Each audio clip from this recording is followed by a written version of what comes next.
Okay, welcome everyone.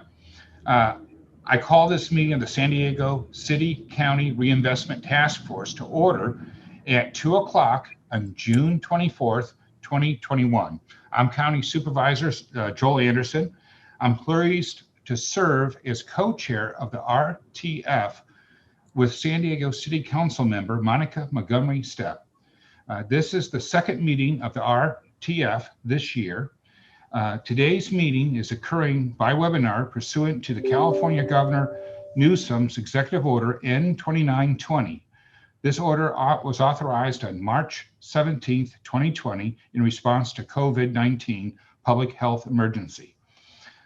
With that, Daisy, if we go ahead and call roll and do introductions in the order of the roll, that would be fantastic.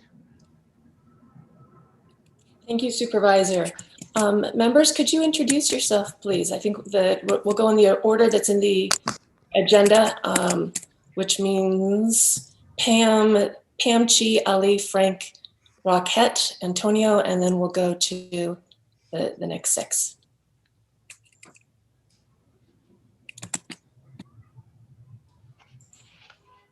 Pam, if you unmute, just if you could say your name and your organization.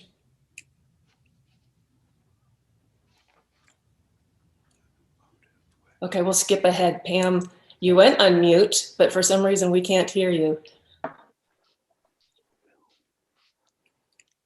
Hi, my name is Childer. I'm with City Community Relations. Ali? Hi, folks. This is Ali Tarzi. I'm the Community Engagement Officer for Southern California with JP Morgan Chase. Is Frank here? Roquette? Good afternoon. I'm Roquette Ewell, Community Affairs Manager for U.S. Bank. Antonio? Hey everyone, Antonio Barbosa with Wells Fargo Community Relations. And for the nonprofits Accessity, Angela?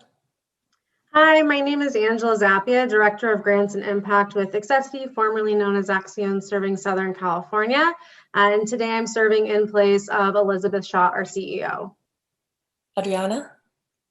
Good afternoon. My name is Adriana Taboada with the International Rescue Committee, sitting in for Mitch Johnson. Ricardo? Hi, Ricardo Flores, Executive Director of the Local Initiative Support Corporation in San Diego, also known as LISC. Steve? Hi there, Stephen Russell, President and CEO of the San Diego Housing Federation. Peter?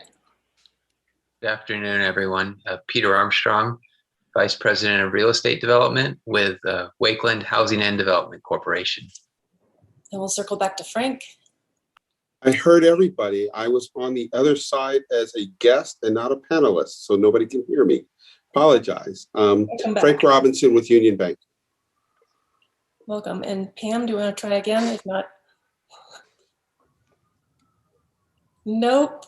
Oh, that's a good trick, though. We're all going to start trying that. That was Pam Gabriel with Bank of America.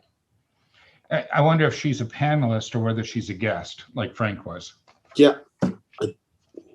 Well, do you want to go through the housekeeping about how to be recognized now for speaking in the future?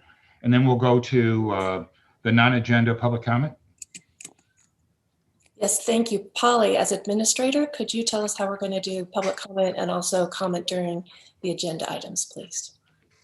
Certainly. As a reminder, members of the public may provide live audio-only comment about items on today's agenda or non-agenda items during the designated portion of the meeting as indicated by the co-chair. When public comment is invited, attendees may use Zoom's raise hand feature and then make their statement when told to do so by the administrator and unmuting themselves when prompted. The raise hand feature can be found on the toolbar at the bottom of the Zoom window. The administrator will call on each speaker in turn. Public speakers are limited to 3 minutes per person. Do we have any public comment? We have no public comment at this time. Okay, do we have any comment from task force members?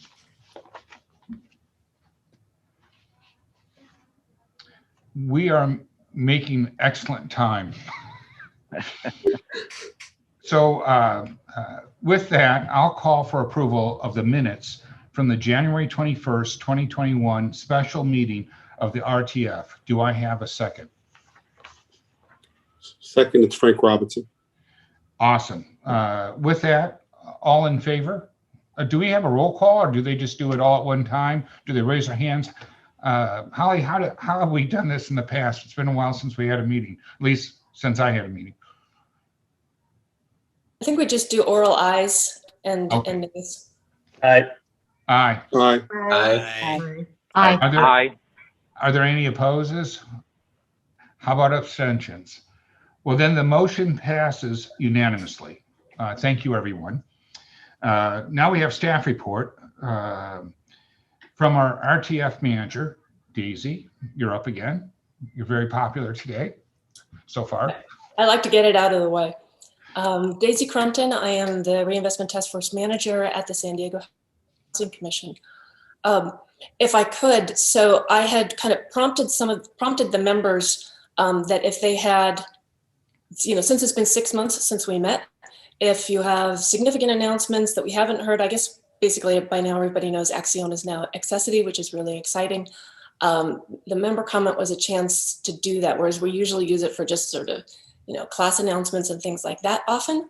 So if anyone has something that they wanted to share, I'd also asked, but it was a little bit late, if anyone has any observations on how things are going out in the economy for our clients, anything that's surprising that we're not hearing about in the news. So, we're all worried about evictions. We had heard in the past from some of our affordable housing providers that if you had, say, a lot of seniors who are getting, Social Security payments, that they are not having the kind of rental problems that the people that lost their job. But we do want to know about that. So if anyone has anything that they want to share, we would love that. Maybe raise your hand. And at the end of my staff report in 2 minutes, we can call on you. Because we're making great time. I had set aside 10 minutes for that part. And this just means more time for our speakers too, but don't let that hold you back. So let me switch over to my notes. So since we met, we do have a new official member. I want to welcome Ali Tarzi back. He's replacing Sarah Bowles for Chase, but Ali, when he was at Community Housing Works, was a member and very valuable in helping to set up the survey and other things before he went to Chase. So welcome back, Ali. In early spring, we had, in January, we had the workshop about the Community Reinvestment Act reform. It's Reform 2.0 with the Federal Reserve this time, hoping to redo and do better what the Office of the Comptroller of the Currency did last year. So thank you for everyone who helped make that workshop possible. We, on our side, did the analysis of the new proposal, and the chair submitted a comment letter to the Federal Reserve. I'm not sure what the timeline is. It's generally many months for them to sift through thousands of comments, and then they come back with a proposed rule. We read it, we do more analysis. I share that with you, draft up a letter for everybody, and then we send that out. And then after that, a formal rule comes out. But the whole thing can stretch out, over a year and a half or so. So I'll keep you posted as I learn things about that.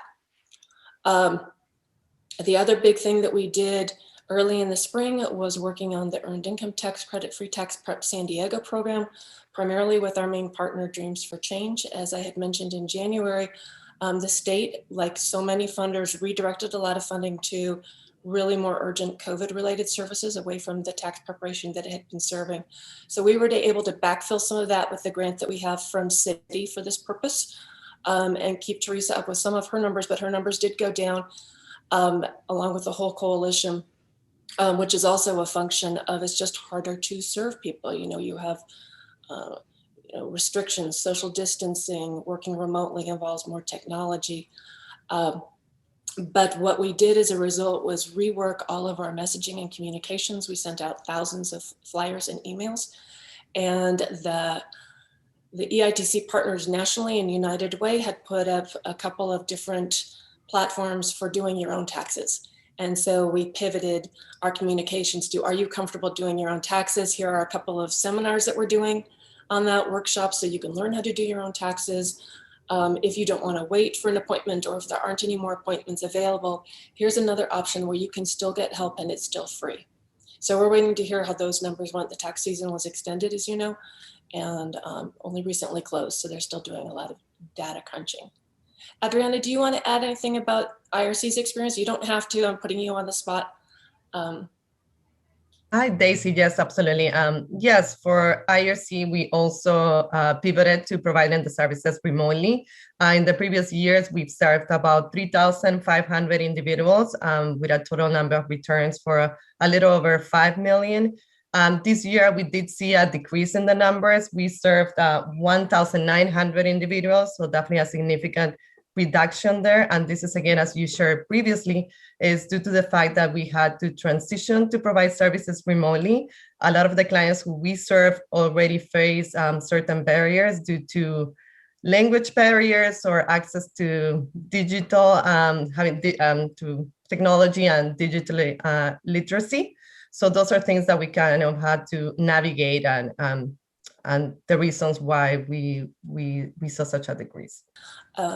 Actually, that reminds me. So one of the pivots that all of you guys did was, because the stimulus payments were based on your tax returns and distributed through the Treasury Department, there were a lot of folks who did not have to file taxes, especially if they did not qualify for EITC, did not have enough income, did not have any income. And so a lot of the tax providers last year pivoted to, especially once the season closed, just helping people to file like 0 income returns to get their name into the Treasury system really fast. And it was a really good workaround compared to like the Treasury Department's website was not so great and gave people challenges. But this year they're doing that again. I just got, just as we were opening up, got an email from the IRS for the new, what are they calling it? The tax, new monthly advanced child care tax credit. I am very excited about this. This is the monthly supplement that just through this year, families with children will be getting for each child. I'm really, besides the relief at how this is going to help family, I'm really eager to hear how this may help families prepare for home ownership, for one thing, work down debt, which is also related, to home ownership, but to everything in our lives. It'll just give them breathing room, which is a great relief. But again, if they were not connected through the EITC system or otherwise did not make enough money to have to file taxes, they're not in the system if they didn't get scooped up the first time around. And so the IRS is helping the organizations to, again, start to pivot to work with clients to help get them into the system. So we'll learn more about that as it all unfolds. 2 other things, speaking of getting people into the system, Ricardo, and I am not going to put you on the spot, has been doing a really good job pulling together a coalition of RTF members and others, both banks and nonprofits, to explore creating a Bank On initiative here in San Diego region. This connects unbanked and underbanked consumers with banking accounts. And we had a really, really good meeting. Thank you again, Ricardo, for that, with the providers who were talking about some of the more unexpected barriers to accessing bank accounts, and whether it's technical and technological difficulties or language barriers. And so that group will continue to meet through the year, and we look forward to hearing from you more about that through the year, Ricardo. And then last but not least, the banks are all working very, very hard on our survey, which we sent out the annual Reinvestment Task Force member community investment survey that went out June 1st. It's due back from them July 17th. And then I'll work with them to analyze the numbers, get charts put together, and we'll be presenting that to the RTF and the public in October this year, a month early, since the chairs weren't able to meet in November. So October will be our last meeting of the year this year. That concludes my staff report. Thank you very much, Daisy. I really appreciate it. Frank, I saw your hand up earlier. Did you want to speak? No, I'm good. I think Daisy covered it. Excellent. Well, thank you. And then let's move to item 6.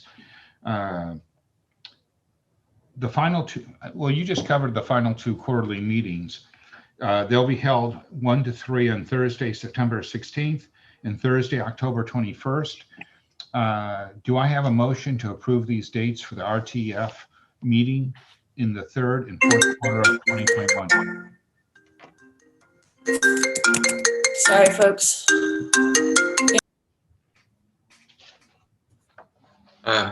I move approval of the new schedule. Thank you very much. I'll second that motion just to make this go faster. Is there any further discussion? All in favor? Aye. Aye. Aye. Aye. Any opposed? Any abstentions? The motion passes unanimously. And now let's hear from our guest speakers. They're asking that we hold all our comments and questions until the end of the presentation. Our first guest speakers are Monica Hernandez and Yesenia Sanchez. Yesenia, did I say your name correctly? You're muted. Yes, you did. That's correct. Yes. Okay, awesome. That's really unusual for me. If you wouldn't mind going ahead and giving us your presentation, that'd be fantastic. Thank you. Great. So I'm going to go ahead and start screen sharing.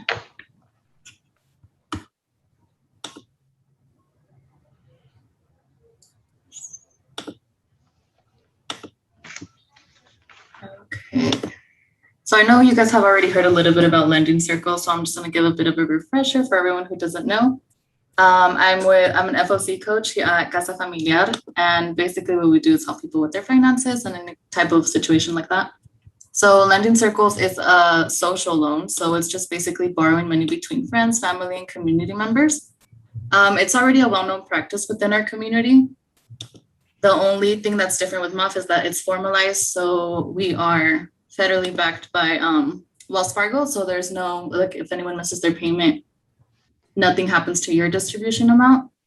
It's really easy to apply, it's reliable, and then along with that, what formalizes it is that we actually report, well, MUF would report the credit to like the credit bureaus. So while you're saving, while you're like doing whatever to pay off your debt, you're actually also building your credit. And then it's a zero interest loan that goes up to $2,400, and then it kind of just varies on what group you're in, what amount you choose and all that.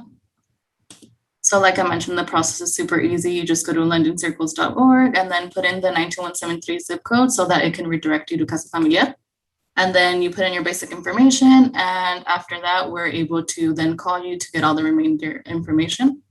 And all you really need to apply is an active email account, a valid government issued ID, proof of a checking account, proof of income, and then either a social or an ITIN. And then what we've seen is since 2007, in about 14,000 loans that MUF has been able to give out, 84% of the members have been able to increase their credit score.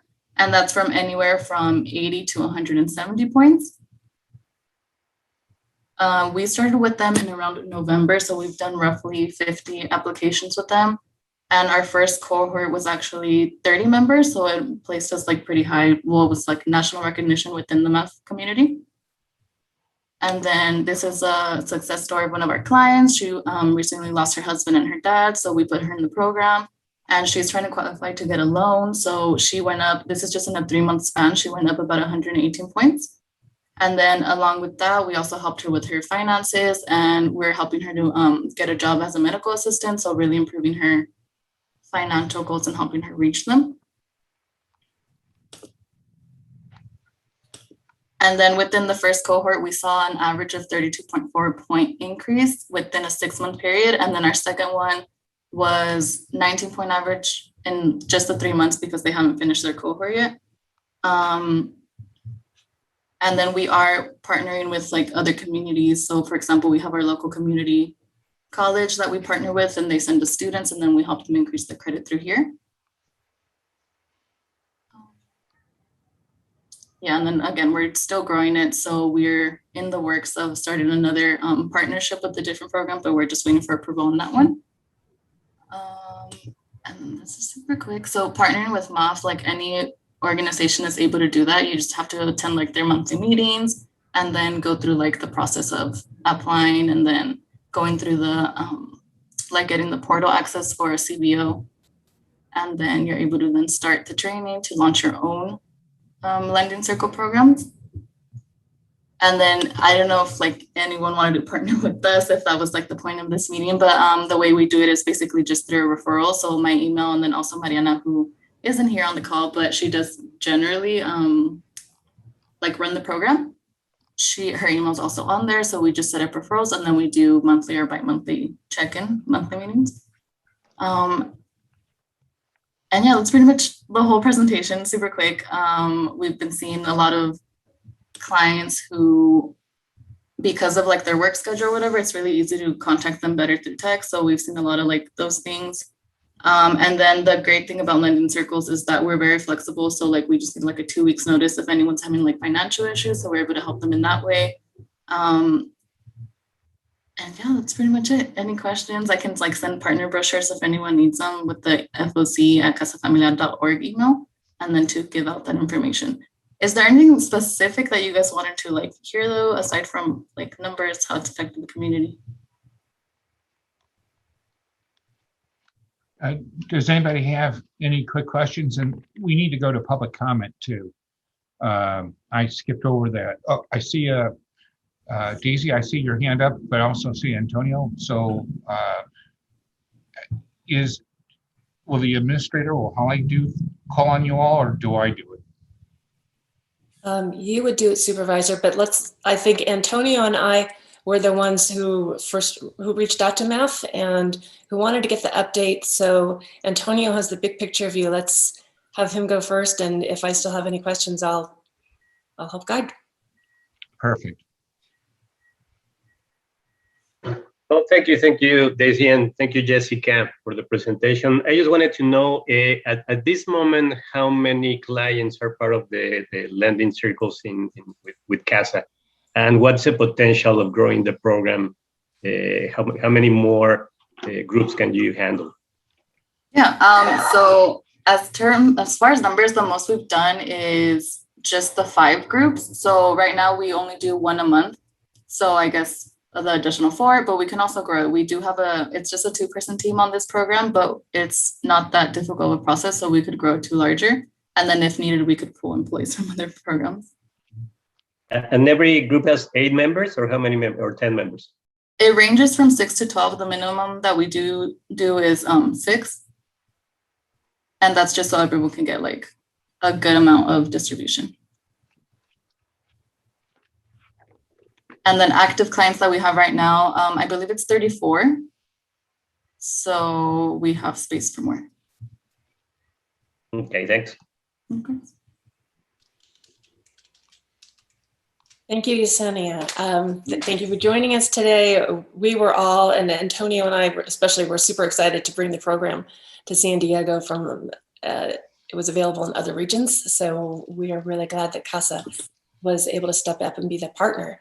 So yes, one of the things that we wanted to find out was, so how can we help you and how can you help us help clients? So in terms of partners, how do you work that? Do organizations maybe send you their clients, or if there's another FOC, can they send you, not FOC clients, they don't need you to do the counseling, but maybe can their clients come join a lending circle? And then also I had one clarifying question, just because Zoom audio is so clear. Did you say 15 loans or 50? 50 total, yeah. 50. 50, yes. Okay, great. And in terms of clients, yeah, so for FOCs, partners, yeah. Yeah, for FOCs, they can easily, it is open to the public. So just going on that lendingcircles.org website, as long as they put in their zip code, if they want to work directly with CASA, it is the 92173 zip code that they would have to put. But other than that, it would send them generally to MAF. So we do recommend that if you do want to refer them, you can refer them to with them that way, because either way we have to contact them regardless. So they would put all their basic information, and then we would follow up with them to continue the process of lending service. And what was that? So the process was they go to the MAF website Or is it specific like lending circles? What is that URL, please? Yeah, it's lendingcircles.org. Okay.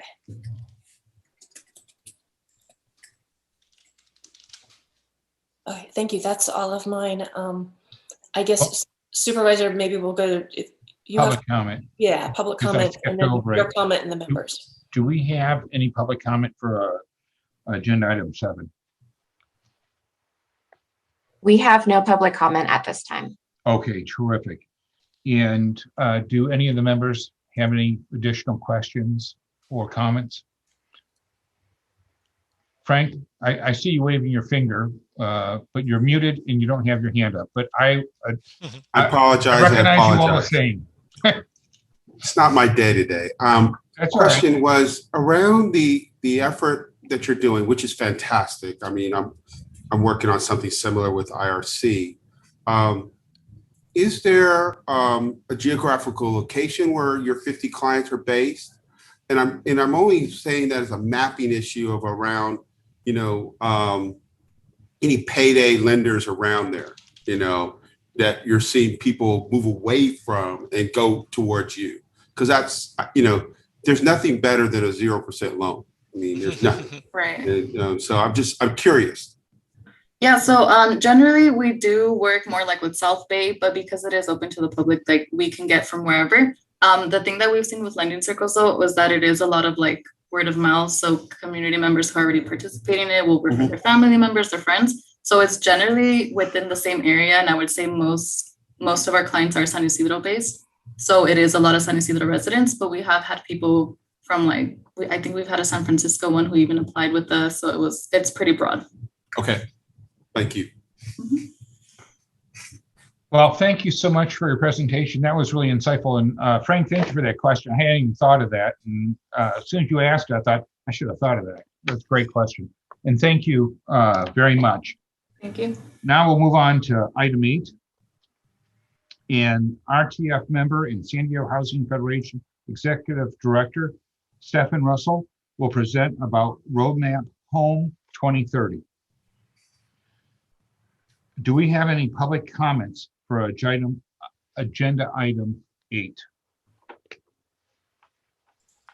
As a reminder, in order to provide public comment, attendees may use Zoom's raise hand feature and then make their statement when told to do so by the administrator and unmuting themselves when prompted. The raise hand feature can be found on the toolbar at the bottom of the Zoom window. We have no public comment at this time. Okay, then Stephen, you're welcome to share your screen and begin your presentation. Great, thank you for indulging me there.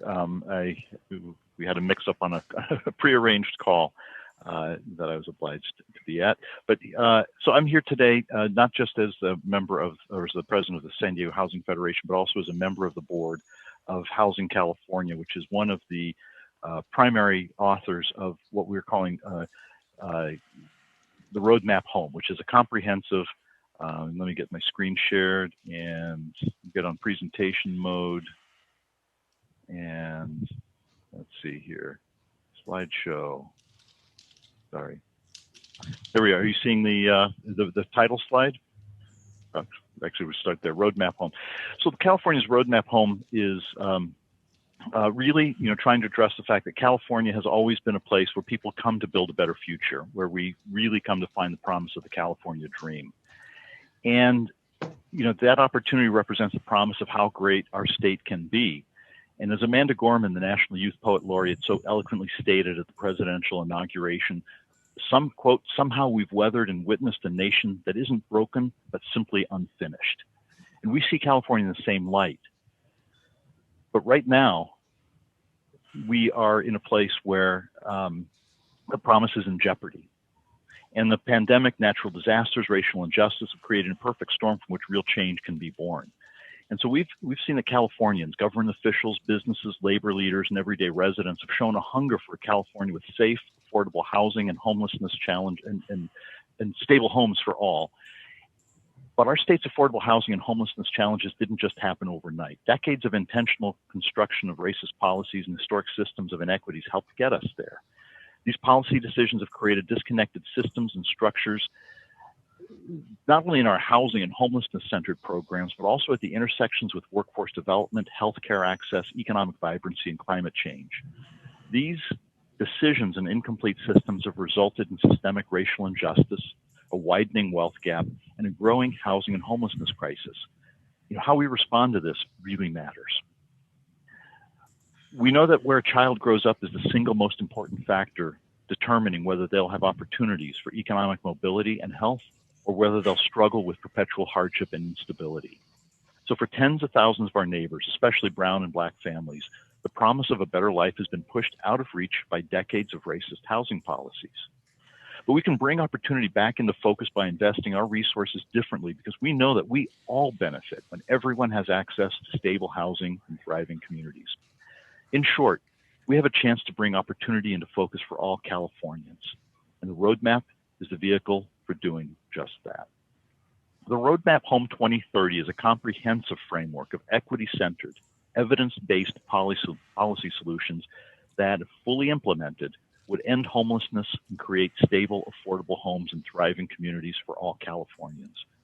The roadmap asks and answers, what would it take to meet the full scale of this need? The Roadmap Home lays out 4 goals. One is to create 1.2 million affordable homes over the next 10 years. Second is to protect 1 million low-income renter households. The third is to end homelessness. And number 4, to close racial equity gaps in housing and homelessness. The roadmap includes an equity-centered framework that holds 57 evidence-based policy solutions that will collectively create the systems change and structural reforms that we need to bring all Californians home. The framework has 5 prongs of structural change. One is to invest in our values, prioritizing those most impacted at scale. Second is to restructure our tax and finance systems to be more equitable and to generate the revenue our state needs. Third, to reimagine growth by transforming how we use land to create affordable homes in all communities, especially in opportunity-rich areas. Fourth is to protect people from discrimination and from losing their homes. And finally, creating a more efficient and accountable housing and homelessness system through clear leadership, streamlined processes, and seamless coordination. The Roadmap Home will create far-reaching benefits for Californians. For example, for people, bringing down rents, giving people choices, getting more families into homes of their own, and letting seniors age in place. In terms of benefits about places, it creates jobs, strengthens small business owners, boosts local economies, increases local tax revenue, and reduces transportation costs and pollution. And in terms of systems, we're looking to reduce healthcare system costs and to strengthen our education and workforce development systems. These are benefits that make us all a stronger state. The investments are needed now more than ever. The Roadmap Home illustrates that California has the resources through creative new opportunities to make these investments.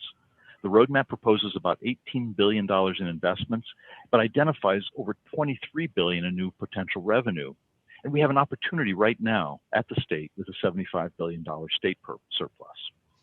If our congressional leaders deliver new federal housing assistance as we anticipate, we can reach our goals faster and even a lower cost.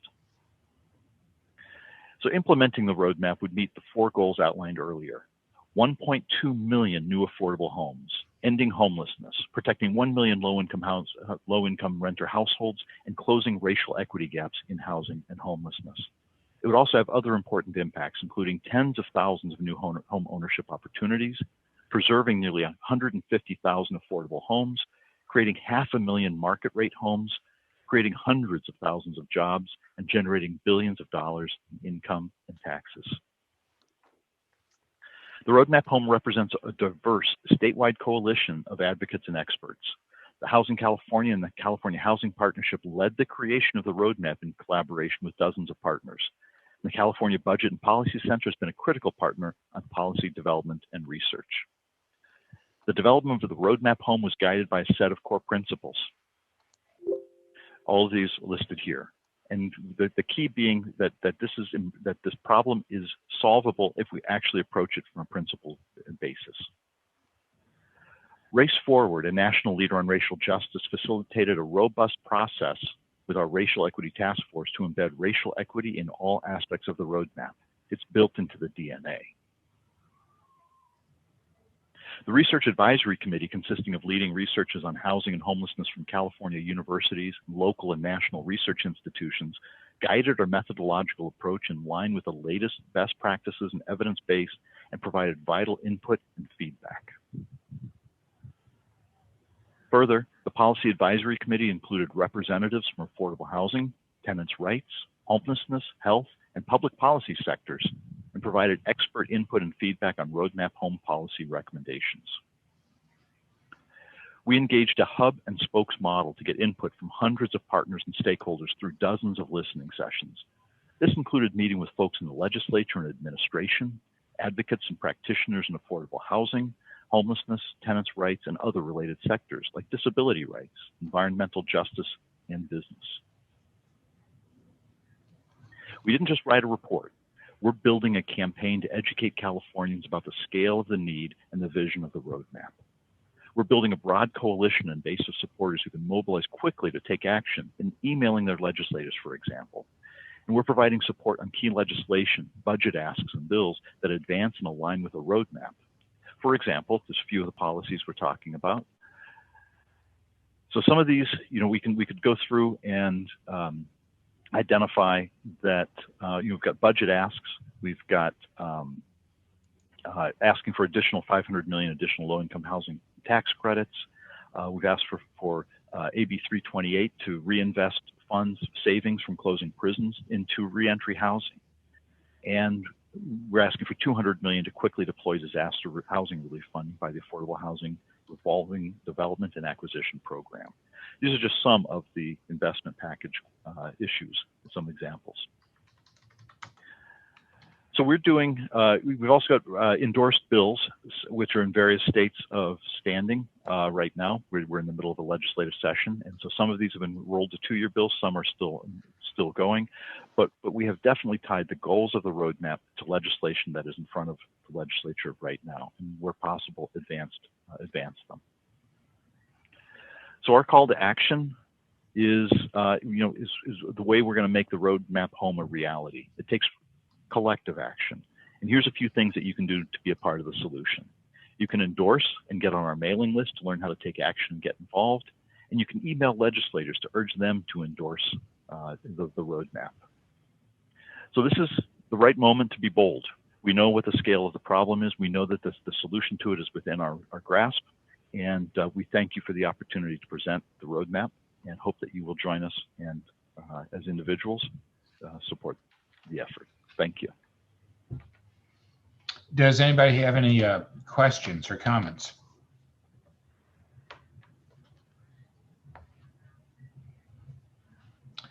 Well, with that, thank you very much for the presentation. That was very good and very helpful. Thank you. I'm going to move on to, let's see, item number 9, which is the Civic San Diego update. And we're going to now hear from Andrew Phillips with the Civic San Diego about the new role, activities, and priorities of this 501c3 that is the city's former redevelopment arm. And before we start that, though, do we have any public comments for agenda number 9, please?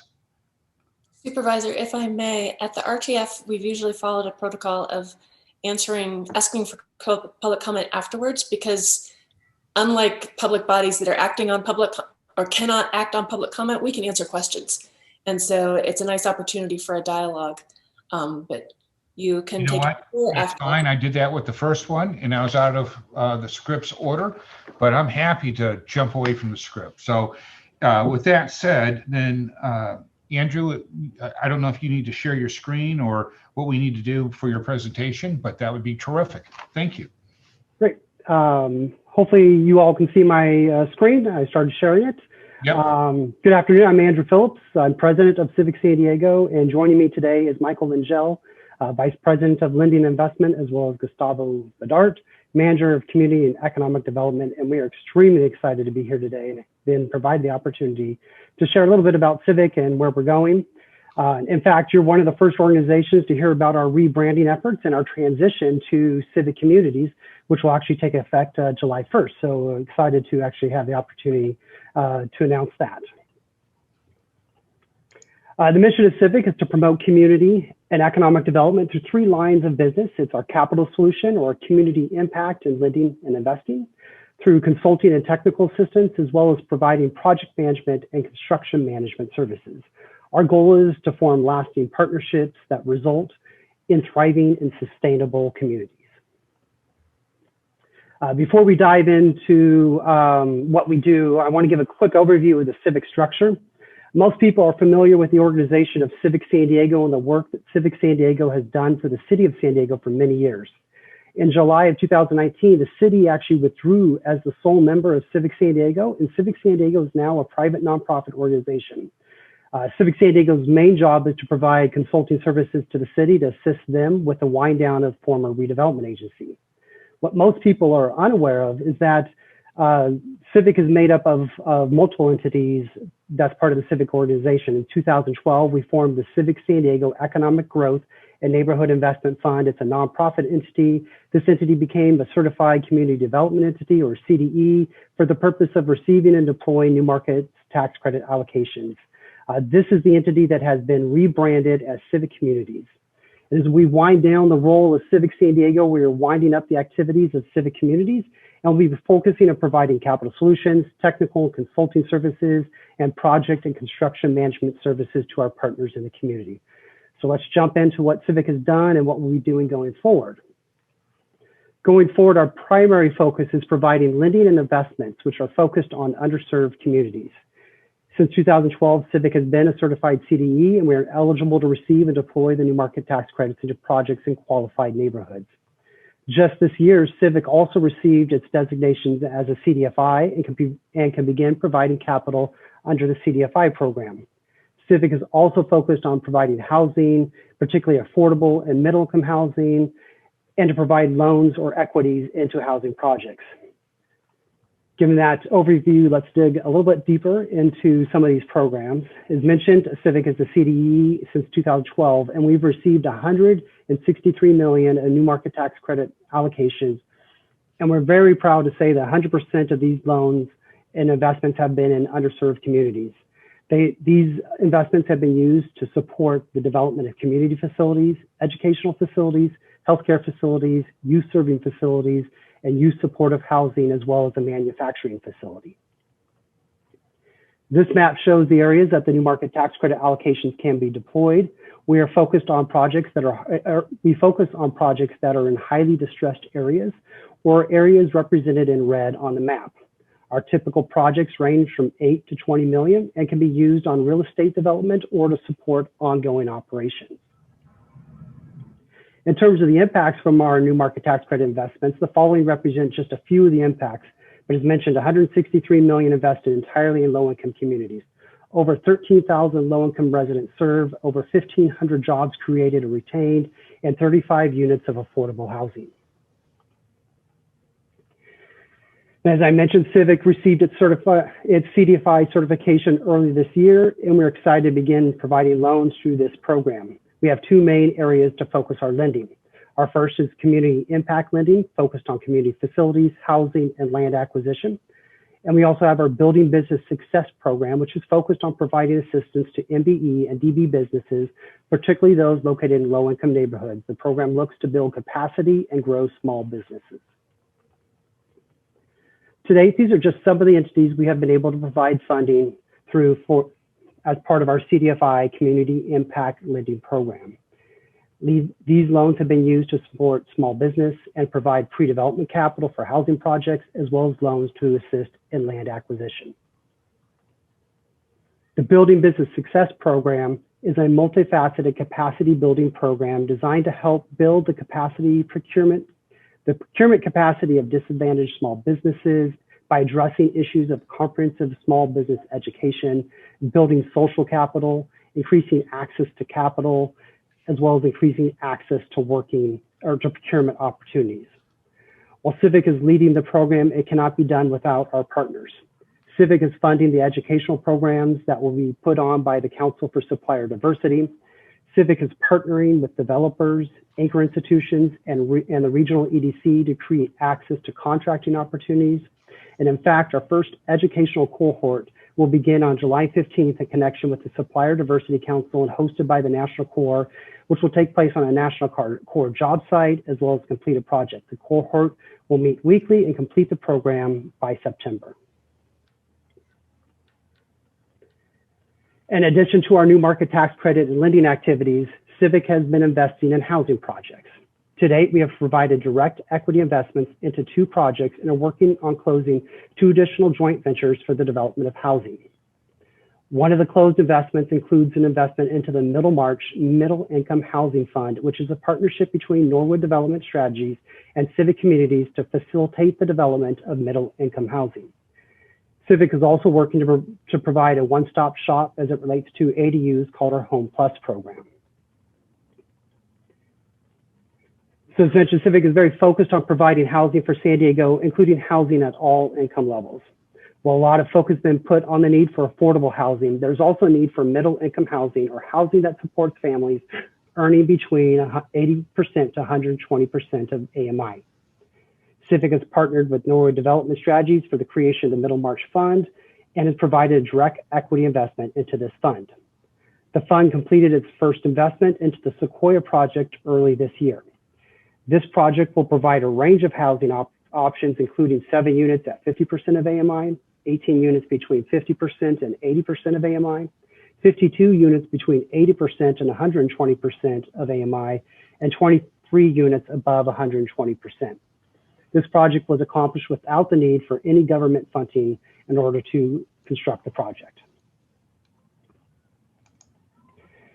As mentioned, we are currently working to develop our Home Plus program, which is a partnership between Urban Core and Civic Communities. The goal is to produce a one-stop shop for homeowners looking to create an ADU on their property. Civic would assist the homeowner with financing as well as entitlement, and Urban Core would utilize its workforce to help build the ADU, thereby streamlining the process to produce additional housing for San Diego.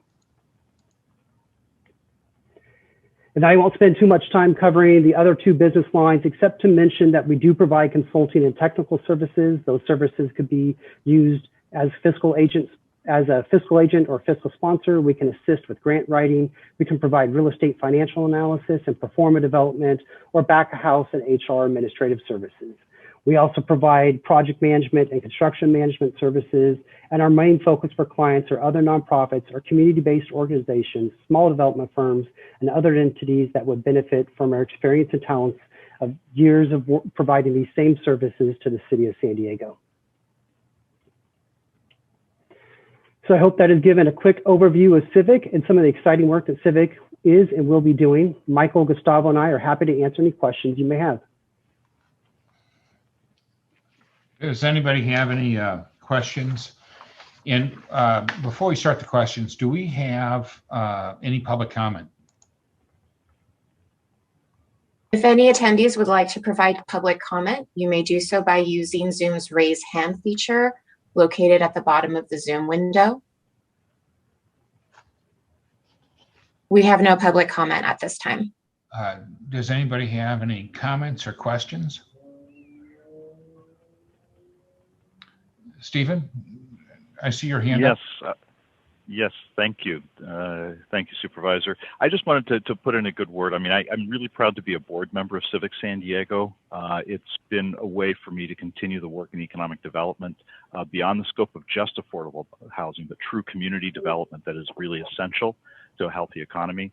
I'm really proud to be a part of this organization, and I think it's remarkable how we have reinvented ourselves in the wake of the changes that have taken place with the relationship with the city to be a stronger and actually more mission-focused organization and filling a niche that I think that isn't otherwise, that no one else is filling.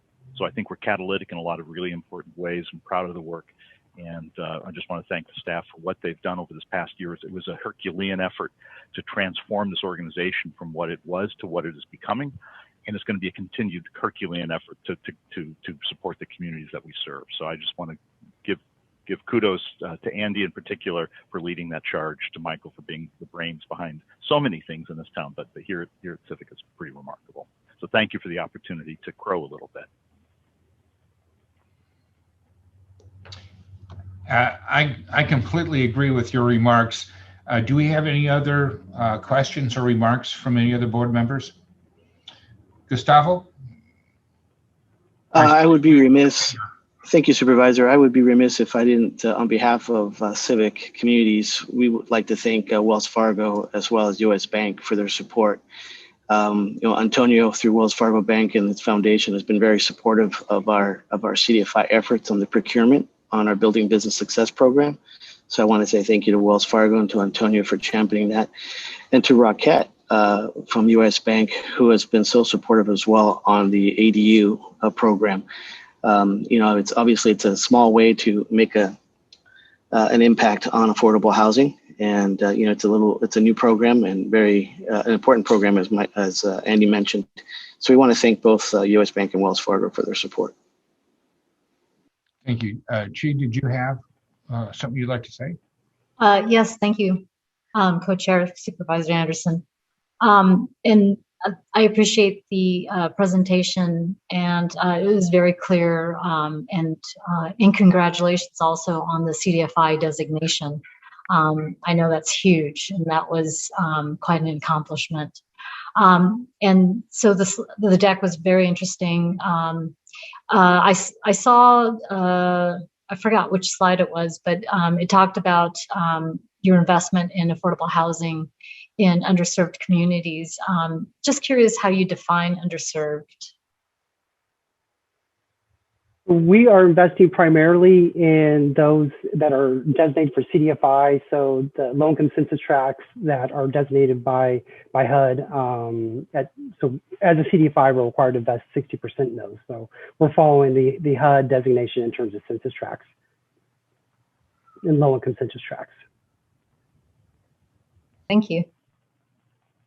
I have a quick question. Do you have any concern about the VMT as far as developing low-income housing down the road, or ADUs or anything like that? How do you see that impacting that process? Another part of our strategy, particularly with the Middle Income Housing Fund, is not only are we looking to invest in the low-income census tracts, but also those census tracts that are in transit nodes and have close connections to transit and other connections, so that we can utilize those existing services. The residents can utilize those services and essentially build upon that. Great. Well, thank you very much. Are there any more comments or questions? Daisy, I apologize, but I'm looking through my notes here. I think we're done with item 9. Did I miss anything, or are we good to go? We are done with this item after Adriana just raised her hand. Oh, okay. I didn't see that. I was too busy looking at my notes. Adriana?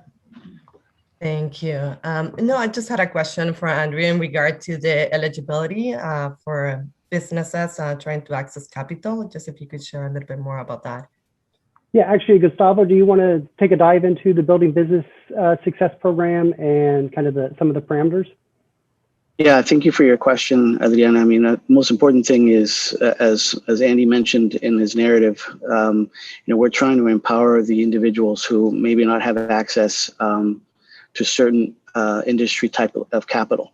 It comes very organic to us, being in the construction, that's a topic that we would like to help be flexible and help the contractors, be it MBEs and DBEs. The work that Accessity does, the work that Mission-Driven Finance, everybody's working in similar arenas, but we wanted to carve out a niche, if you will, when it comes to those who are skilled in construction.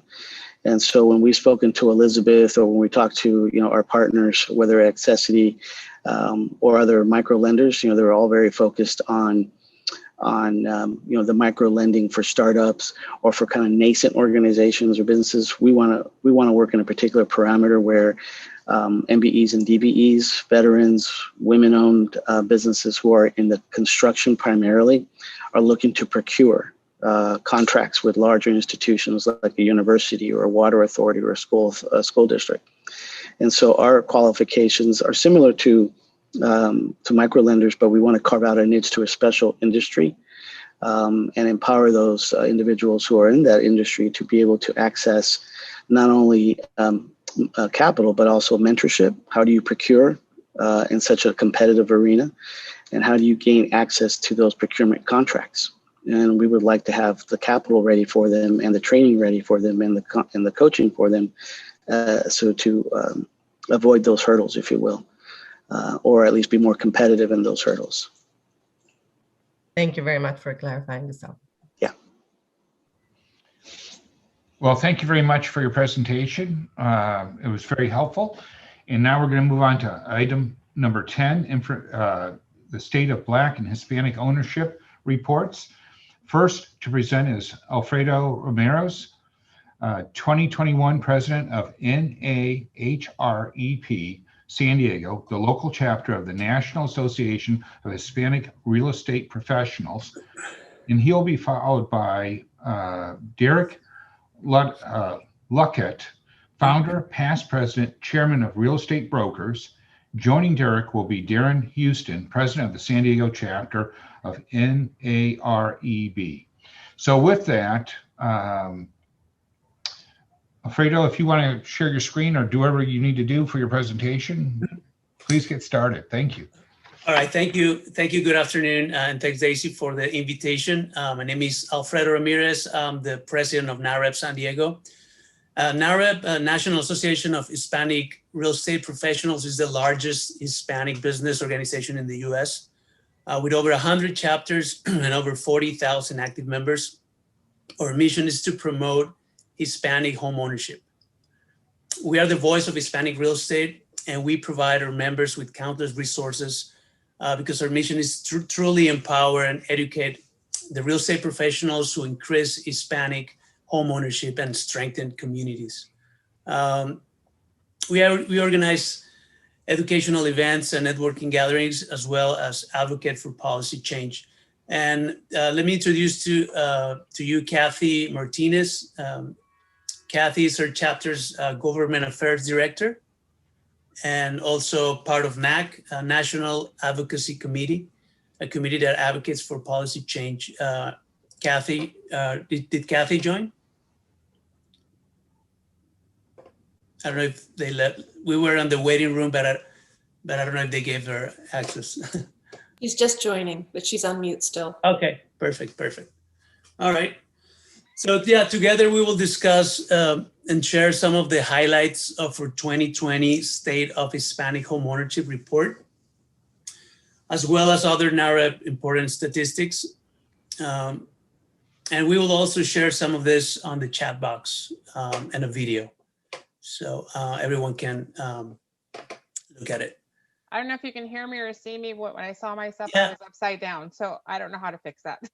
Okay, no problem. We can hear you. We can hear you, Cathy. Okay, maybe I was just stop my video.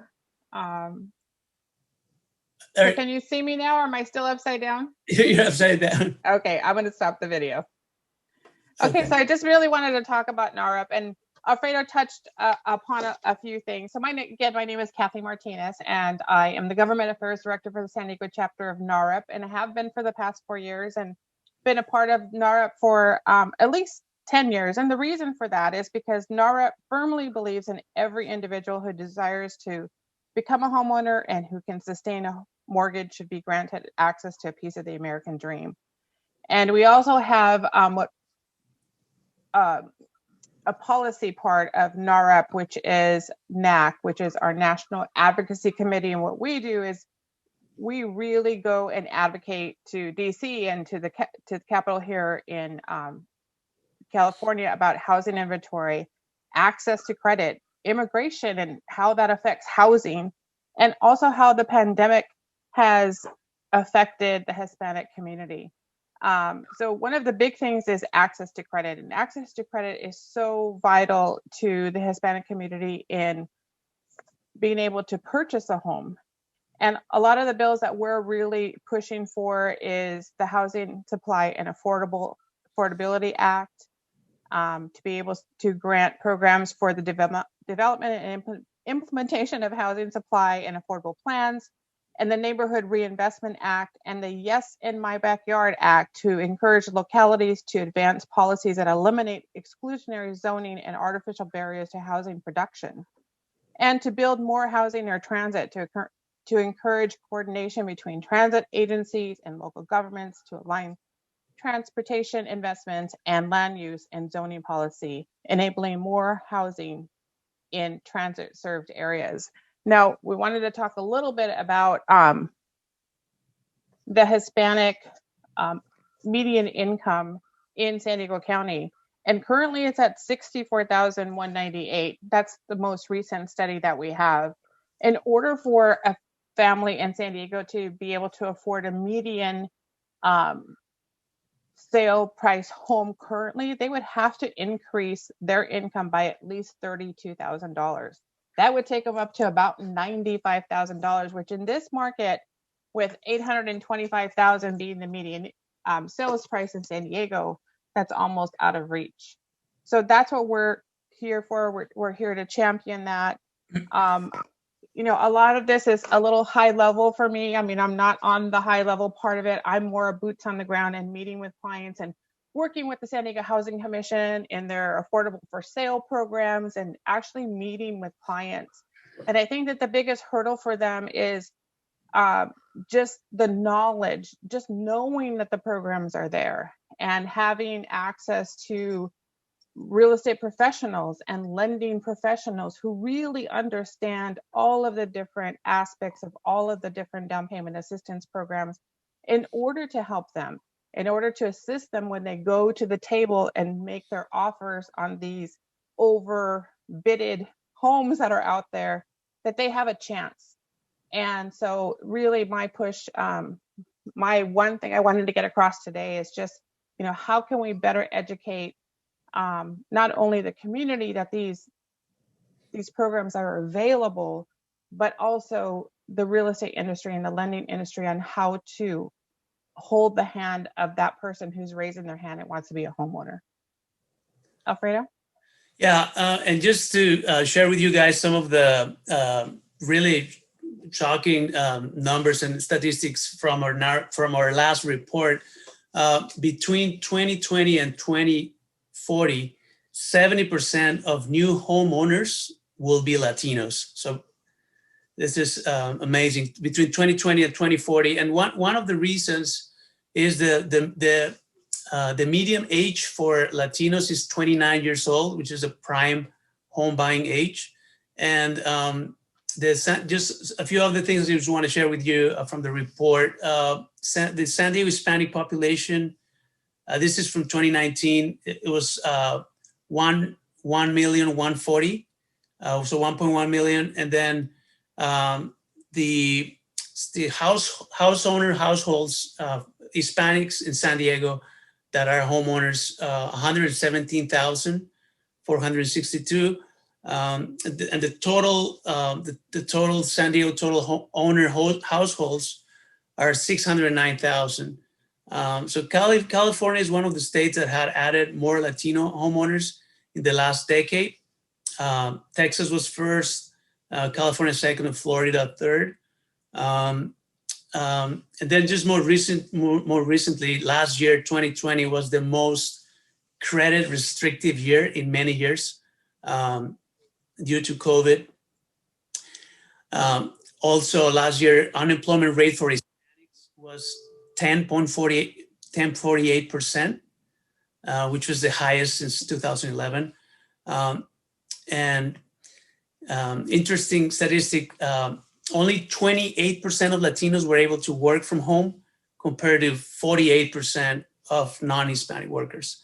One of the things that Cathy was mentioning about financing for Latinos, 1 out of 3 Latinos relies on FHA financing, which requires a low down payment and allows for lower credit scores. And yeah, so I mean, it's just some of the challenges that and opportunities. I'll talk a little bit about that, but credit scores, it's a big one. Credit scores, also high DTIs, debt to income ratio. 1 out of 3 Latinos are self-employed. So it's harder to qualify self-employed borrowers. Yeah, I mean, just opportunities. I mean, they're curious that there are 8.3 million mortgage-ready Latinos in the U.S. That average age is 29. So yeah, it's just, I guess the opportunities are products, products for based on Latino nuances. And then the other interesting thing, I don't know if it's San Diego, but nationally, they're recruit for Hispanic real estate professionals. So there's not many Hispanics educating Hispanics to buy homes. And I don't know if you want to add anything else, Cathy. Oh, what I just wanted to add is, we have this great report that we're going to share with you. Alfredo was going to put it in the chat. It's a Hispanic Wealth Report, and it has great statistic there. I hope you take some time to read it. It's lengthy. There's a lot of information, lots of percentages and numbers there, but basically, we just want to make sure that we continue to advocate for not only Hispanic home ownership, but home ownership for all. And it's going to take all of us to do that. Yeah, and I mean, thank you again, Daisy and Michelle. And we'd like to encourage everyone to get involved with NAREP. We have educational events, networking events. There's sponsor opportunities. One of our biggest national event of the year is coming up in a couple months. The name is Latitude. It's at a convention center from September 29th to October 2nd. Yeah, our website is narep.org. And yeah, please reach out to either Cathy or myself for any questions you may have, and we'll put our numbers in the box as well. Thank you.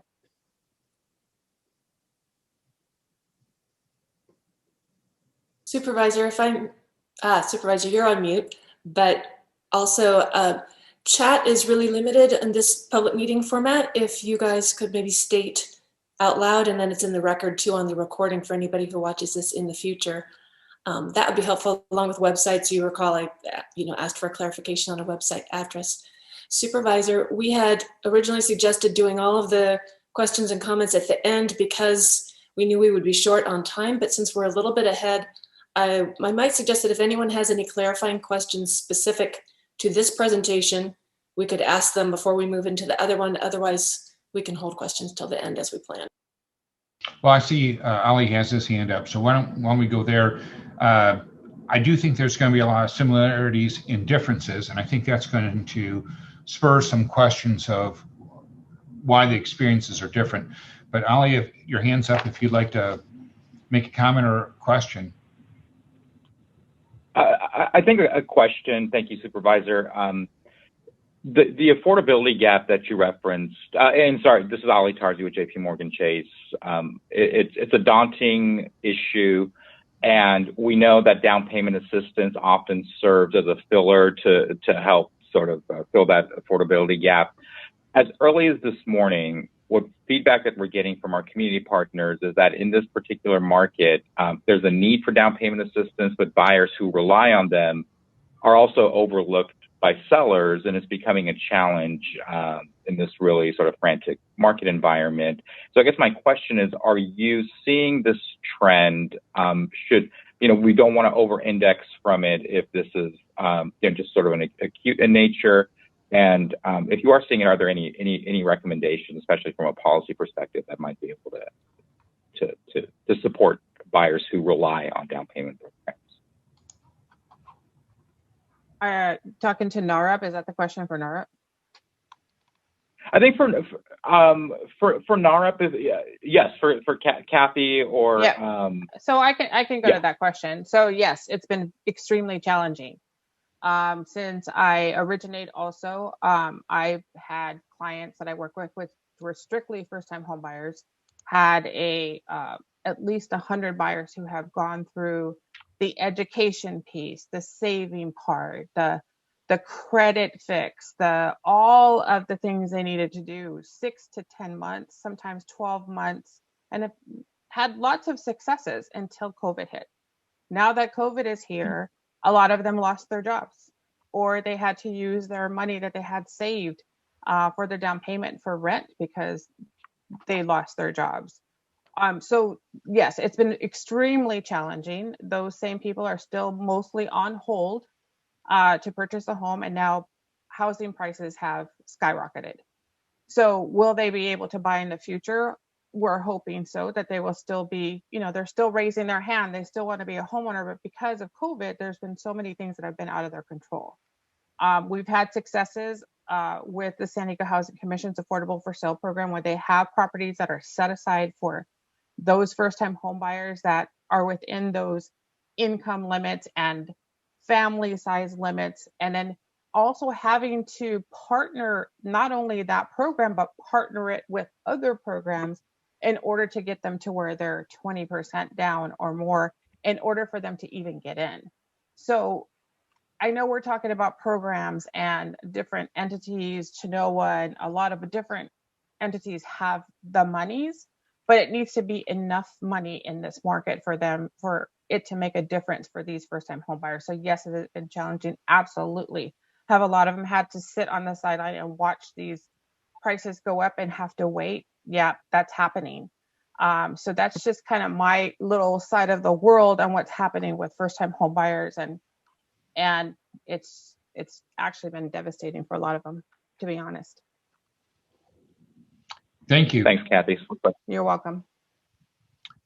Stephen, do you have a question? A question. Yes, thank you. And to whomever may be able to answer it, to the extent that home buyers are competing for homes right now, one of the things that we've been seeing is an increased number of all cash buyers in certain housing markets that indicate that either you have high net worth individuals or investors who are buying houses. And is that competing? Are the homeowners you're trying to serve competing with those interests to purchase these homes? Absolutely. Absolutely. I mean, it's not only San Diego County. We have chapters in other areas. We have chapters all over the country, all in New York, Puerto Rico, Florida, and Oregon, everywhere. We just had a meeting with our chapter in Temecula, and they had first-time home buyers that were in. They thought they had their property accepted, and someone came in and offered $100,000 over ask. And it's not just a one-off. It's happening a lot right now. So the first-time home buyer who's coming in with, even if they're coming in with 10% down, taking money out of their 401k, borrowing from family, it's just so competitive out there that they're just getting priced out. So how long will this last? I don't know. I'm not a forecaster with that, but just currently it's so challenging for first-time home buyers. So that affordable piece where we're setting aside units or projects just for the median, the 80 to 120% and below is so crucial for home ownership for the underserved communities. Thank you. Well, and could you characterize that when you say that there are in fact these all cash buyers? Are these? Can you tell if these are individuals or investors? They're Is there both. a way of knowing? No, they're pretty much both. Most of them are out of area. So from other states, they're coming in and buying properties in California. That's what we're seeing. So some of them are Northern California, San Francisco Bay Area, who now that they can work anywhere are buying homes down in Southern California and less expensive, the Temecula Valley, Murrieta, all that Inland Empire are purchasing properties there as investment properties as well. So that's driving up the cost. So that's what we're seeing every day. Thank you. You're welcome. Let's go ahead and get started with Derek and Darren so that we have ample time to ask them questions too. Thank you. Good evening, good afternoon.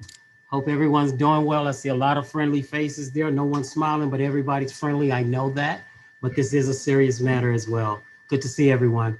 Again, my name is Derek Luckett. I just wanted to take some time to introduce you to NAREB. If you have never heard of NAREB, the National Association of Real Estate Brokers, it's the oldest minority real estate trade organization in the nation. Been around, as I stated, since 1947 and standing on a strong foundation of democracy and housing.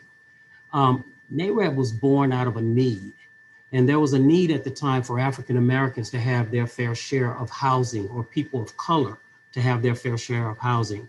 So that's what NAREB made sure of. So when you hear fair housing, fair lending, equal credit, even HUD, you'll know that they were there to help create some of the programs and to help give some insight and input. So a lot of the other organizations such as ARIA and NAREP stand on the shoulders of NAREP, and we welcome you to the fight.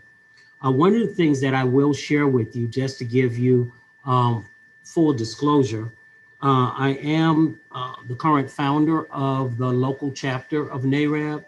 I am the past president also for the local chapter, the past president for the California State, California Association of Real Estate Brokers. I'm the past president for that, the national director for NAREP currently right now. I'm the owner of Destiny 6 Financial, which is a mortgage and real estate, and I have an insurance background, and branch manager for the Neighborhood Investment Division, which is a HUD-approved counseling agency.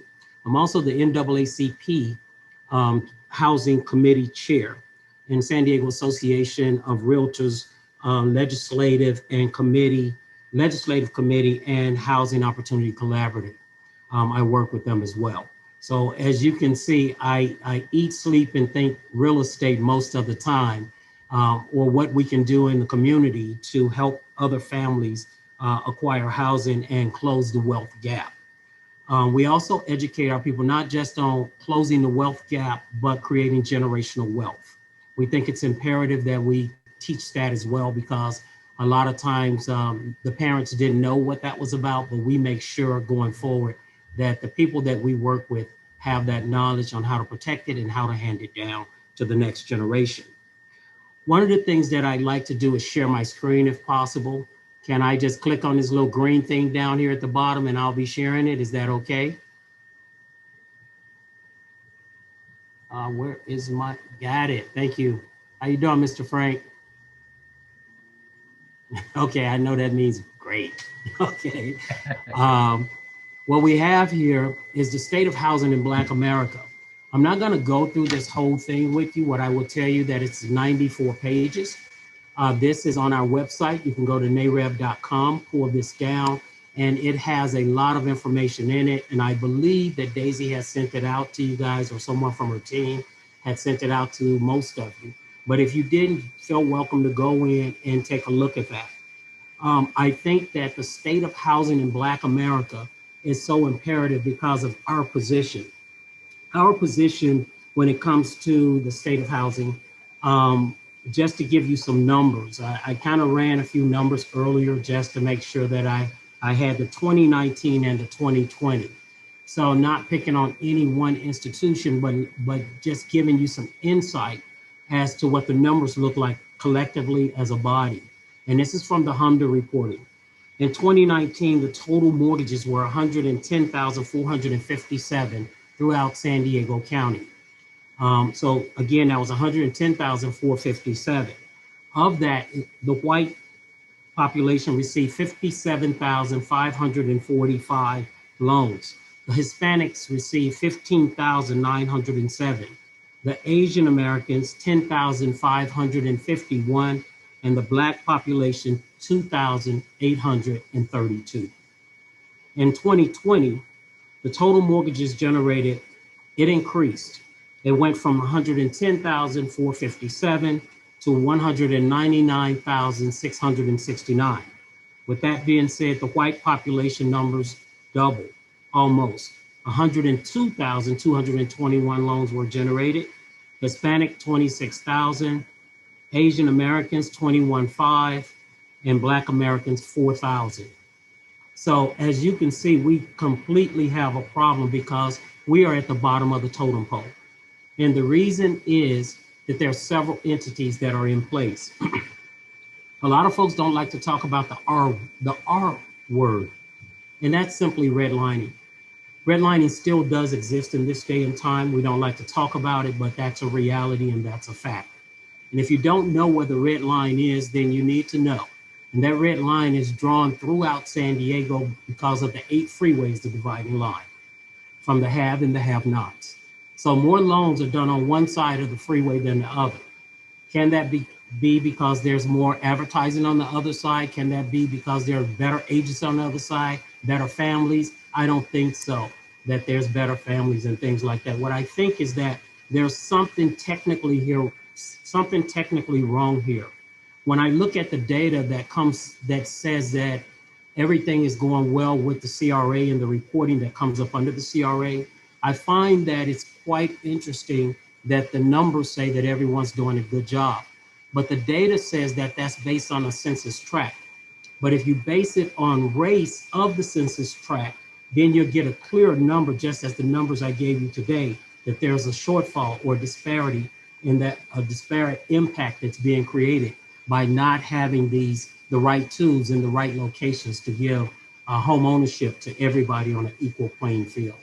So what I'm stating here simply is that we need to make sure that going forward, that there is the same type of marketing and techniques getting to the African-American families as getting to the whites, because African-Americans also have jobs. They all work. Not everybody has a job, but people are working. They're doing all the right things, as the lady was stating earlier. I think it was Cathy, if I'm not mistaken, was stating earlier. They're taking up the home buying classes. They're taking money out of 401ks. They're already competing with other people who have these homes on the market. But not only that, they may not have as much to put down. So it eliminates them right there. But if the marketing and the techniques are not the same across the board, and different population of people are getting more, then there's a problem. San Diego has 5% of African Americans, 5.5% is what it's stated. Of the 5.5%, we only received out of all those loans in 2020, we got 2% of the total amount of loans generated. So there's some marketing that really needs to be done to level out the field. And then we also need to know what is currently happening with the denials. Why are they being denied? 7,400 loans had to be generated to get 4,000 of those accepted. So that means that we had a huge denial rate as well. What is being done to bring those denials into fruition as being approved? How do we make that happen? And I think that's a collective body. I noticed that's on the Community Reinvestment Task Force. I really don't see a lot of real estate participation. And maybe I'm wrong for stating that.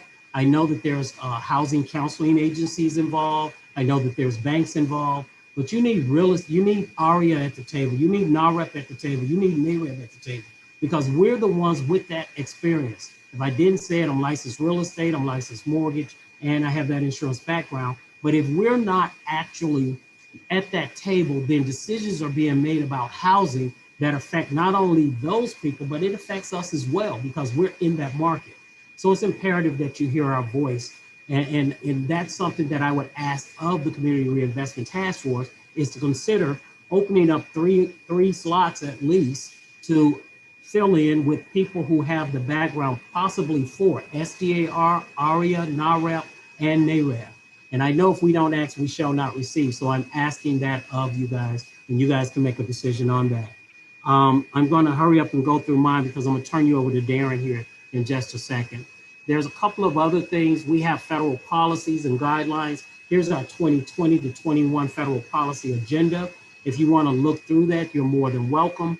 But what I can tell you, through this, it gives you the history about NAREB, how it came together in 1947. In here, it talks about the things that we're standing behind, the reform that we're asking for, what the problem is, and what we expect, or what our recommendation should be. And that's throughout this second book that I'm asking you to look up on nareb.com. And that's our policy and legislative positions. Therefore, you can see what we believe in and what we're asking. Also, as you go through that book, you will see several other things in here. I'm sorry, let me see if I can do it this way. It's not changing here. Let's see if I can do it over here. I'm sorry. Okay, there we go. If you notice here, there are some bills that we're standing strongly behind. You will see who's written those bills, what their position is on those bills, and why we're standing behind them on there. They're all affecting housing, okay? So please feel free to go to that website and look that up. And as I stated earlier, I'm gonna also ask, is there some type of way, and I'm asking you a question, I know you guys are gonna ask me questions, but is there some type of way within the census tracts that we can actually do the data of the race data? Is there somehow that can be done so that we can get more of an understanding, or the public can have more of an understanding as to whether the Community Reinvestment Act is truly working in San Diego? Because that is an issue from where I stand in the positions that I stand in on the different boards and communities, that if we are not truly breaking it down for the consumer to understand, then we are not giving the consumer the full disclosure. So I think that's something that definitely needs to be done. And I'm gonna be quiet now, and I'm gonna allow Darren, not allow, but I'm gonna ask my president, I'm not allowing you, sir, but I'm asking my president, Mr. Darren Houston, to step in, and he's gonna go over some solutions that we feel that we're going to be making to making some big strides to make sure that we help close that wealth gap and to continue to be a force with fighting for democracy and housing. Mr. Darren Houston, please. All right. Good afternoon, everyone. I'm Darren Houston. I'm a local mortgage banker here with Prime Lending, and I happen to be very blessed to be the local chapter president here in San Diego. I was thrust into this position, so to speak. I've got great mentorship, as you know, in Derek Luckett there, and Denise Mathis, and several that have been here before myself. And our organization is a professional real estate trade association. We encourage and help build up our professional business, our relationships. We are made up of real estate agents, real estate brokers, title insurance representatives, estate attorneys, you name it. The professional background is filled within our organization. On a local standpoint, we have 74 active members here in San Diego specifically. We have different chapters throughout California and throughout the United States. Like Cathy and Alfredo mentioned and Derek mentioned, we are truly your grassroots, boots on the ground in the community force. And that's how we grow our individual businesses. That's how we support our individual communities. And, with unfortunately over the last year with COVID, we've all had to operate in this Zoom environment and haven't had to be able to see each other and really collaborate. But, from what I'm hearing today, and the presentations, it's been a lot of great information, and would love to see a consortium of all of these entities come together and do some community homebuyer seminars or community education fairs collectively. I think with the branding of all the different companies that are represented on this particular call, for example, and the affiliations that we all have, I think we would be able to bridge some of that gap. And so one of our mottos, or our main motto, as you see the slide there, it says NARAD 2MN and 5, and that's 2 million new homeowners over a 5-year period. And that's what we are striving for as an organization nationally.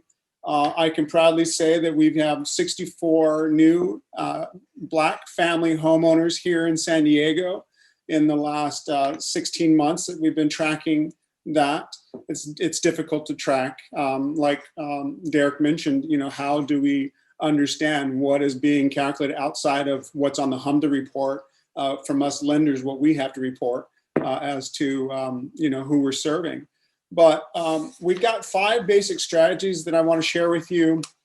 And this is all on our website, narab.com. You're welcome to peruse the site and look at the 5 strategic strategies.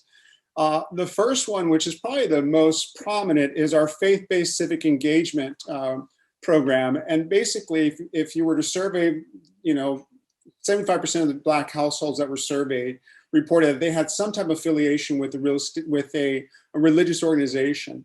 And so what we're focusing in terms of our faith-based group is to enter into churches and communities and these congregations to help educate consumers in the community and inspire them to go out and buy homes. And that means coming in with a team of people, such as your real estate agents, your lending partners, your title partners, your estate planners, your reverse mortgage group, so that we can really cover and service our community in all facets of our community. A second part of a strategy that we've identified, and I'm just kind of giving highlights of, is our women's initiative. And we understand and recognize that women are very powerful and highly potential target market. And we are building our professional women real estate agents. And how do we do that? By providing education on different aspects of how to create your business, how to make it more efficient, how to do your social marketing, how to do your networking, what scripts to say, what things to bring to the table. Diversity and inclusion, and that's really our third platform is how do we focus on and strengthening our leadership skills, our business development, and our mentor program. We've got a young mentorship program for young college graduates or soon to be college graduates that we can help them obtain their real estate license by sponsoring them into a program, giving them several mentors over an 18-month period to help them. So when it's time for them to hang up their shingle, that they are equipped and are acknowledged and are ready to hit this market. You know, Stephen, you mentioned you had a question there in reference to who our audience is, how much competition, and Cathy, you know, she responded. I fielded the call yesterday from a very prominent real estate agent who's a high producer, 35 transactions a year. And she asked me, Darren, is it standard or mandatory that the sellers can't require a VA buyer to come in? And I was like, no, single family homes, there is no requirement that it has to be an FHA, VA. It cannot be an FHA or VA home. It could be any type of home loan for single family homes. Now, if we look at, and the answer was, if we're looking at condominium complexes, then yes, they are going to be FHA or VA approved, but that's just a ploy to deter people from making offers on properties. And if you've got a person coming in with down payment assistance from the San Diego Housing Commission, and basically it's call it zero money down or 100% financing or 105% combined loan to value versus an all cash investment buyer, it's a very difficult sell. You almost have to what's the right word? You almost have to appeal to the seller's, social conscience, saying, listen, let's do a good deed for this young family who needs and lives in this community already, versus someone who wants to, use it as investment property. So I don't want to digress, but the next platform is multi-generational wealth. And like everyone else, we're targeting the millennial population. That population is a high income, young, youthful group. And it's a potential, it is a large market. However, they're not recognizing the need for home ownership. We're honestly having seminars saying, maybe you don't want to buy a $1 million property or something of that nature here, but you could buy a duplex in Arkansas or a fourplex in Tennessee and still maximize, your livelihood. So it's an interesting world that we're living in, and how do we appeal to this large market that is truly, there. Our last platform is government relations and advocacy. We are a powerful voice, as Derek mentioned. We're talking about legislation and how do we change those things. And it's about, for myself, for example, I'm a mortgage banker. I am presenting these loan files to my underwriting group. So I am holding them accountable, and fortunately, many banks have these multicultural departments who are understanding and maybe more flexible with their underwriting. However, it's a twofold. It's a twofold battle. Derek mentioned something earlier today, which I thought was interesting. It was called loan level pricing adjustments. And loan level pricing adjustments, for many of you, we start with FICO scores. And you have these layers, and from a banking standpoint, you have these layers of things that add up to your final interest rate that you can offer someone.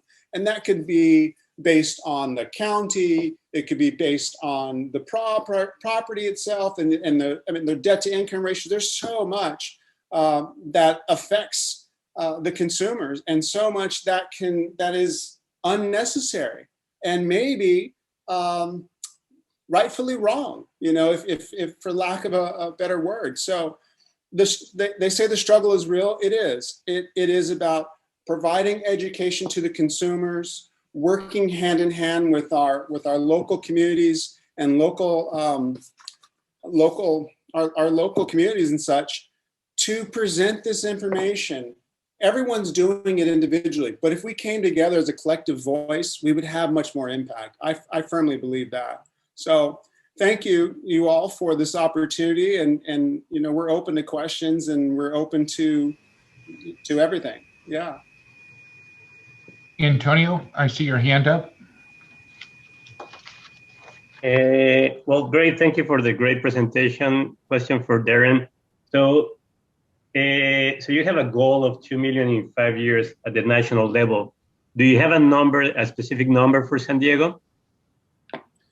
Yeah, we would like to have a minimum 250 new homeowners, as a local chapter, and that's basic. And you have to realize, almost 2/3 of our chapter are not licensed real estate agents. They're either a mortgage banker or a title representative or an escrow officer. So when we look at the transactions by the agents involved, we're looking from Riverside County down to San Diego, but San Diego specifically. A lot of for affordability, people are moving to Riverside, Temecula, and Marietta, and they're living and working, or were living and working here in San Diego. So those numbers look slightly skewed. But yes, we're looking at growing our membership from 74. We started at 62 at the beginning of the year. We had 12 new members come on. And we're looking at getting to 125 new members by the end of August, if that's our push from a local standpoint. But we'd like to see 250 at a minimum for 2021 as new homeowners. And it is around the different programs that are available, the Cal HFA programs, the down payment assistance programs through the city in San Diego Housing Commission. It's about the Fannie Mae and Freddie Mac Home Possible and Home Ready, which are parallel to some of these other traditional programs, obviously FHA, and so our local goal is high, but it's hard to verify that information, because we're asking agents to tell us that they've got a new homeowner. You see it socially. You see someone holding the keys and posting it locally, but oftentimes we might not catch out all of the transactions that come through, or through osmosis that started here and ended up somewhere else. So yeah. Thank you. You're welcome. If we could, we haven't gone to public comment yet. So do we have any public to comment? We have one public comment from Janet Halliburton. Janet, you can unmute yourself. You have 3 minutes. You may begin your comment. Thank you very much for this wonderful presentation. I am past president of San Francisco chapter of NAREB. I'd like to say a shout out to Derek Luckett and Darren Houston and all of the esteemed members who presented here today. My comment has to do with an urgent matter, which is not being addressed on the city, state, or federal level, and that is the number of people who are in default at this moment and who are under forbearance with an uncertain future. And I would I'd like to call to action all of my colleagues in the housing advocacy area to call on our leaders to address the issue. When President George Bush was in the White House towards the end of his term, getting ready to turn it over to Barack Obama, he was having meetings with the banks about programs to help to save the homes that were in jeopardy. And President Obama then, and during his term, continued that, followed by great efforts by, successful efforts by Kamala Harris to create the Homeowners Bill of Rights. All of these efforts help to save countless numbers of persons who are in jeopardy. Today, there is not one word being mentioned on the federal level about these people. It's like the economy is recovering and nobody talks about forbearance. Well, in March, there were 2 million homes in a 3 months or more default. But it's because they were in forbearance, there is nothing on the radar. We don't see it, but they are in jeopardy of losing their homes. So I really, this trumps a lot of the efforts that we're making, because some of these homeowners are the current people trying to get into home, are current buyers. They won't be able to get into the homes with the goals we've set because of the market, but they might be able to have a home if their parents could retain the home that they already have. And that would eliminate the loss of the generational wealth that we're trying to create. I think this, this is an urgent matter, and I really think that we should call on our leaders to address it. Janet, thank you for your comments. Does anybody else have questions or comments?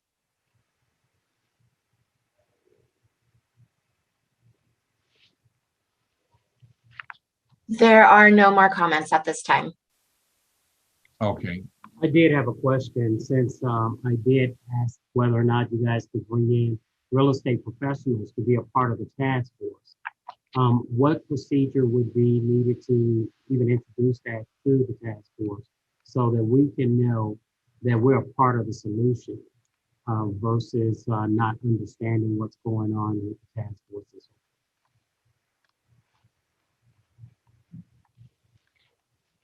I'm having a little difficulty with my computer right now.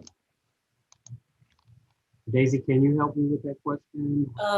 Derek, yes, I think it was something in Zoom, because you referenced your earlier comment, but then when you got to the meat of it, the audio got blurry. Would you mind repeating? I'm sorry. No, what I was just stating is I did ask earlier about bringing real estate organizations to the table to help with solutions.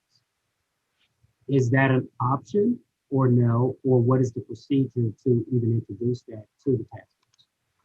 Heck yeah, it is.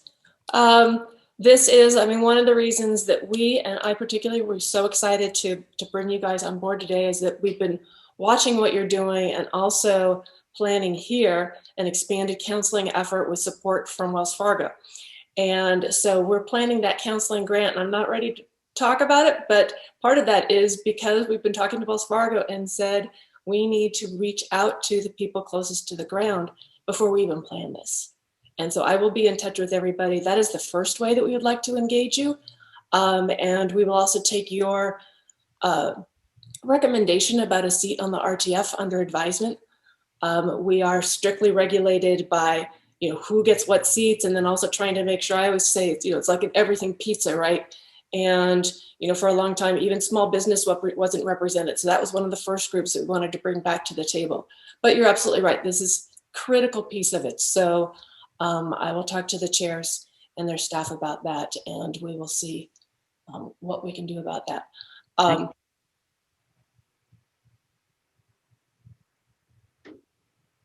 That was a period. Yeah, actually, I do have like statement later, but I wanted to address this specifically and also give it space, because it was important. We are really excited about what we're going to be doing and about working with you, even as we're all in this sobering environment. But nothing happens without knowing exactly what the problem is we're trying to tackle. So that's also why we wanted to bring you here, along with hearing what you guys are doing about it, so we can help support your efforts. Thank you.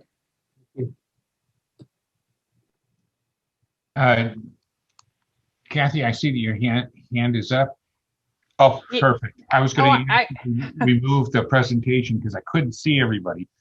Cathy, I see your hands up. Well, I just wanted to comment on what Derek and Darren were talking about bringing in the different nonprofits that are represented here today as far as homeownership. I would love to see ARIA at the table as well.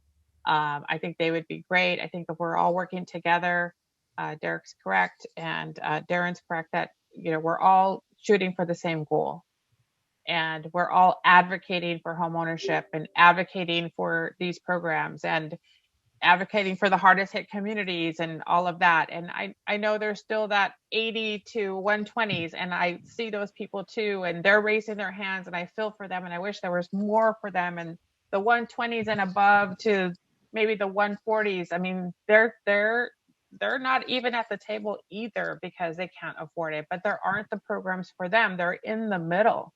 So there aren't the San Diego Housing Commission or other programs. Chenoa does have a program that doesn't have an income limit, but that's a small little piece of the down payment that's required in this market. So yes, I welcome that. I know I have really no voice in this, but if it were up to me, I'd want us all in there.